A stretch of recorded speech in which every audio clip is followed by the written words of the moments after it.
Hello बच्चा party, तो कैसे हैं आप लोग। आज हम लोग स्टार्ट कर रहे हैं एप्लीकेशन ऑफ टीआईआर। इससे पहले ऑलरेडी मैं टीआईआर पढ़ा चुका हूं। एप्लीकेशन ऑफ टीआईआर देखेंगे, उसके इंपॉर्टेंट क्वेश्चन देखेंगे। यार ये एग्जाम में बहुत इंपॉर्टेंट है, क्योंकि आपको पता है ऑप्टिकल और फाइबर कई बार एग्जाम्स में आ चुका है। तो चलो यार बिना देर के वीडियो को स्टार्ट करते हैं। मैं हूं आपका राकेश पांडे और स्वागत करता हूं प्यारे से channel physics by Rakesh Pandey में। मेरा बेटू पहला है, सबसे पहला हमारा एप्लीकेशन ऑफ टीआईआर।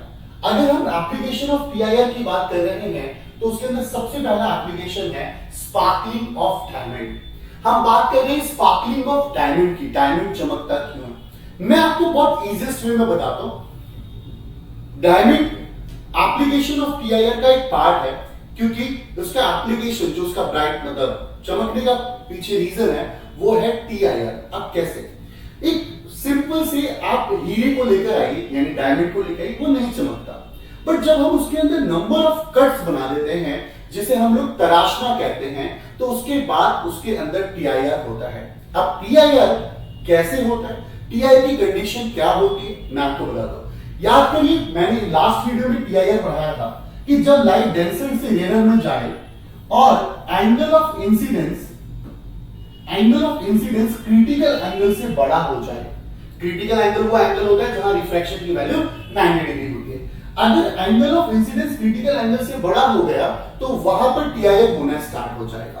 अब सेम मेरे बच्चे क्या होता है कि जो डायमंड होता है उसका रिफ्रैक्टिव इंडेक्स बहुत बड़ा होता है।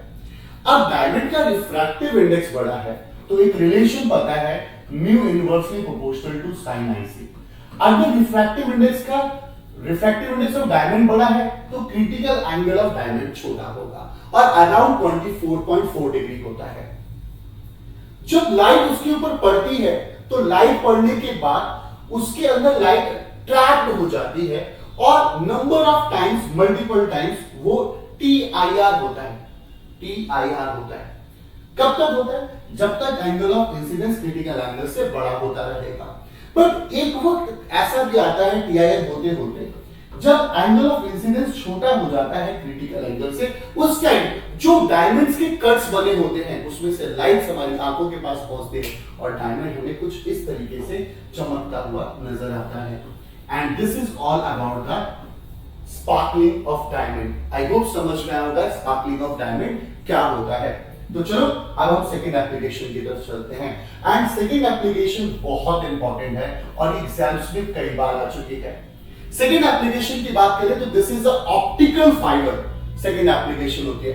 अब ऑप्टिकल फाइबर क्या है मेरे बच्चे, ध्यान से समझिएगा कि देखिए ये हाई क्वालिटी ग्लास फाइबर होता है। इसका काम होता है डाटा ट्रांसमिशन करने का। आप लोगों ने सुना होगा कि जियो ने अपना ऑप्टिकल फाइबर बिछाया था। 2 साल पहले उसने अपने ऑप्टिकल फाइबर बिछाए। उसके बाद मेरे बच्चे क्या किया, उसने डाटा फ्रीज देना स्टार्ट किया, इसीलिए उसने मार्केट में कॉम्पिटिट किए। अब ये ऑप्टिकल फाइबर्स दिखते कैसे हैं, ये ऑप्टिकल फाइबर्स कुछ ऐसे होते हैं, बहुत ही हाई क्वालिटी ग्लास फाइबर्स के बने होते हैं। अब देखिए, अब इसका जो एक्चुअल साइंटिफिक डायग्राम है वो क्या है, ये आप देख रहे हैं। दिस इज अ कोर, ये हमारा फाइबर कोर है मेरे बच्चे। इसके अंदर से लाइट टीआईआर होती है, जो भी सिग्नल्स है वो टीआईआर होते हैं इसके अंदर से। अब सिग्नल्स टीआईआर कैसे होते हैं, ध्यान से समझिएगा। इसके ऊपर ये कोर है हमारा, this will be the cladding and this will be the plastic coating, जिसे हम लोग बफर कहते हैं। अब एक एक करके चीजों को समझाता हूं मैं आपको क्या होगा। अब आप ध्यान से सुनिए। कोर का काम है सिग्नल को गेट करना। सिग्नल गेट करते हैं। अब सिग्नल गेट करने के साथ साथ ये जो कोर होता है इसका रिफ्रैक्टिव इंडेक्स 1 मान लेता हूं और मैं इसे बड़ा कर देता हूं, और जो क्लैडिंग है जो उसे कवर करके रखता है उसे μ2 मान लेता हूं और उसका रिफ्रैक्टिव इंडेक्स में कम कर देता हूं। अब फायदा क्या है, क्योंकि मैंने आपको याद करिए टीआईआर पढ़ाया था और टीआईआर में बताया था कि जब टीआईआर कब होगा, जब लाइट डेंसर टू रेयर जाएगी और angle of incidence critical angle से बड़ा हो जाएगा। अब इन्होंने भी इसी फिनोमेना को यूज किया। कैसे, सिग्नल भेजा, जब सिग्नल ट्रांसमिट किया इन्होंने, तो सिग्नल ट्रांसमिट करने के बाद ये रिफ्रैक्टिव इंडेक्स ज्यादा था, इसका रिफ्रैक्टिव इंडेक्स कम था, तो क्या हुआ, देखो ध्यान से सुनो। ओके, हाँ चलो मैं डायग्राम बनाता हूं। ये इन्होंने क्या किया, ऐसे करके एक पाइप ले लीजिए। अब ये जो पाइप येलो कलर की आप देख रहे हैं, ये मान लीजिए क्लैडिंग वाली पाइप है, और ये हमारा कोर वाला हिस्सा है, ये जो ऐसा है। अब ये इसका रिफ्रैक्टिव इंडेक्स 1 है जो बड़ा है, और इसका रिफ्रैक्टिव इंडेक्स जो है वो कम है। जब लाइट डेंसर टू लेयर जाएगी तभी तो टीआईआर होगा, तभी तो टीआईआर होगा, और एक पर्टिकुलर एंगल से बाहर निकल जाएंगे विदाउट लॉसिंग द डाटा भी लॉस नहीं होगा। तो यहां पे क्या होता है, कोर क्या करता है, सिग्नल को गेट करता है, क्लैडिंग उसे सपोर्ट करता है मीडियम प्रोवाइड करने का, जिससे कि टीआईआर प्रॉपर हो पाए, क्योंकि एक का रिफ्रैक्टिव इंडेक्स बड़ा है, दूसरे का छोटा होगा, तभी तो डेंसर और रेयर मीडियम बन पाएगा। और ये जो बफर देख रहे हैं, जिसे हम प्लास्टिक कोटिंग कहते हैं, जो आपने नॉर्मल तारों में देखी होगी ऊपर की कोटिंग, जिससे कि उसमें प्रोटेक्शन दे सके, तो वो हमारा प्रोटेक्शन का काम करता है। तो आपसे कोई पूछे कि what do you mean by optical fibre, अगर एग्जाम में लिखना हो तो आप सीधा लिखिएगा हाई क्वालिटी ग्लास फाइबर, वैसे यहां पे भी लिखा हुआ है, it's a high quality glass fibre which is used to guide a medium, transmit a data, और वो भी पूरी के पूरी तरीके से टीआईआर के बेसिस पे। अच्छा ठीक है, स्ट्रक्चर बता चुका हूं मैं ऑलरेडी, जिसमें स्ट्रक्चर में आपको कोर बता चुका, क्लैडिंग बता चुका, एंड बफर कोटिंग समझा चुका कि कोर का काम क्या है, डाटा से ले जाना, क्लैडिंग का काम क्या है, एक मीडियम प्रोवाइड करना जिससे टीआईआर हो सके, और बफर कोटिंग का काम क्या है, बफर कोटिंग का काम है जिससे कि वो प्रोटेक्शन प्रोवाइड कर सके। अब प्रिंसिपल क्या है, इसका प्रिंसिपल टीआईआर है, टोटल इंटरनल रिफ्रैक्शन के बेसिस पे ये प्रिंसिपल काम करता है, and this is all about the optical fibre. I hope आपको ऑप्टिकल फाइबर भी समझ में आएगा, कोई दिक्कत कोई परेशानी तो कमेंट कर दीजिएगा। अब हम बात कर रहे हैं मिराज की। This is the last application, this is the last application of TIR. TIR का लास्ट एप्लीकेशन है मेरे बच्चे। तो टीआईआर का लास्ट एप्लीकेशन में तो देखिए क्या होगा टीआईआर के लास्ट एप्लीकेशन में, कि मिराज क्या होता है, मिराज इज आंखों का भ्रम, मिराज मतलब भ्रम, आंखों का भ्रम, जो हमें दिख रहा है वो है नहीं एक्चुअली में। This is all about the mirage, उसे हम मिराज कहते हैं। अब होता क्या है, मिराज हमें कैसे देखने को मिलता है, आप ये डायग्राम देख रहे होंगे, गर्मियों के दिनों में जब रोड खाली है और लंबी दूर तक आप रोड को देख रहे हैं तो आपको पानी पानी दिख रहा है, पर एक्चुअली में वहां पानी होता नहीं है जब हम जाके देखते हैं। सेम एज इट इज हम रेगिस्तान की बात करें तो होता क्या है मेरे बच्चे, ये एक लाइन बना देता हूं, और ये हमारा अर्थ सरफेस है, ये हमारा अर्थ सरफेस है। अब इस अर्थ सरफेस पे क्या हो रहा है मेरे बच्चे, आपको बताऊं कि इस अर्थ सरफेस पर क्या देखने को मिलता है, ये गर्मियों के टाइम में जब यहां सन निकल रहा होता है, बहुत गर्मी होती है, अर्थ सरफेस गर्म हो जाता है। अर्थ सरफेस के गर्म हो जाने से उसके नजदीक वाली हवा गर्म हो जाती है, हॉट एयर बन जाता है। हवा गर्म हो जाने की वजह से वो हल्की हो जाती है, हल्की हो जाने की वजह से वो ऊपर उठने लगती है, ऊपर की हवा ठंडी होती है, ठंडी होने की वजह से वो नीचे आने लगती है।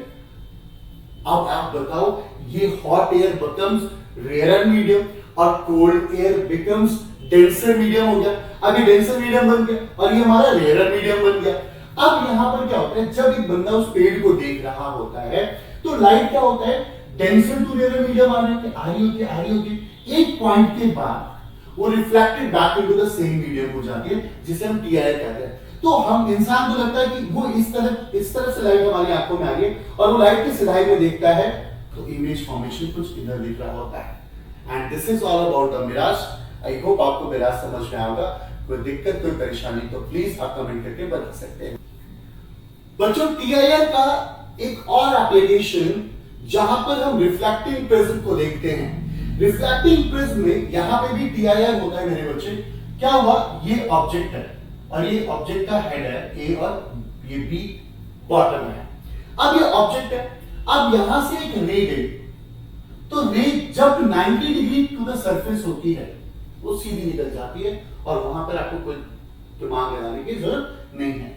अब जब ये यहां पे गई तो आपने यहां पर देखा इस जगह पर कि क्या हो रहा है, यहां पे एक नॉर्मल ड्रॉ करो, यहां एक नॉर्मल ड्रॉ करो, तो आप देखोगे यार यहां पर ही 45 डिग्री का एंगल बन रहा है। ये 45। एग्जाम में बहुत बार आता है पेपर में, सबसे हॉट क्वेश्चन में से एक क्वेश्चन है। तो उतनी डिग्री एंगल पे रिफ्लेक्ट बैक हुआ, तो ये रे यहां आई, कौन सी ये है हेड वाली, तो मैंने हेड बना दिया। ये बॉटम वाली लेग वाली, तो लेग बना दिया, दोनों को कंबाइन कर दिया। ये ए था तो इसे ए डैश नाम ले लिया, इसे बी डैश नाम ले लिया, और ये बन गया आपका reflecting prism. Totally reflecting prism बना, और ये बहुत इंपॉर्टेंट है यार, बहुत important. Same as it is, अगर मैं बात करूं डेविएशन थ्रू 180 डिग्री प्रिज्म की, तो आप देखिए ये मेरा हेड है, हेड से लाइक दी, सेम कॉन्सेप्ट पे आप बात करेंगे। हेड से लाइक दी, यहां से फिर टीआईआर हुआ, फिर यहां पे भी जिस एंगल पे गई उसी टीआईआर हुआ, और ये फिर बाहर आ गई, क्योंकि देखो ये 90 डिग्री बन गया, 90 डिग्री फिर से सीधा आ गई, तो कौन सी लाइन है, हेड वाली लाइन है, और ये बॉटम वाली लाइन है। तो इसे हमने कंबाइन किया, इसका नाम ए और बी रखा, और इसका नाम ए डैश, और इसका नाम बी डैश रखा। ये मेरे बच्चे ऐसे आ गया। डन। अब यहां देखो इस केस में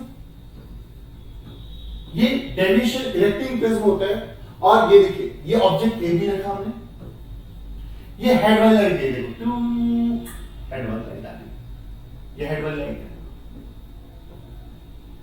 ये हेड वाली लाइन के बाद देखो यहां पे क्या होता है, क्योंकि देखो ये सीधी क्यों नहीं निकली, क्योंकि यहां पर 90 डिग्री का एंगल नहीं बन रहा सरफेस के साथ, जैसे ये बना रहे थे। यहां पे भी टीआईआर हुआ, और ये बाहर आई, और इस तरीके से बाहर चली गई। ये बन गया हमारा ए डैश, ये हमारा बी डैश। ये क्वेश्चन डेफिनेटली एग्जाम आएगा, डोंट मिस दिस, इसे छोड़कर भी मत जाना गलती से। This is all about the totally reflecting prism. I hope आपको समझ में आएगा मेरे बच्चे।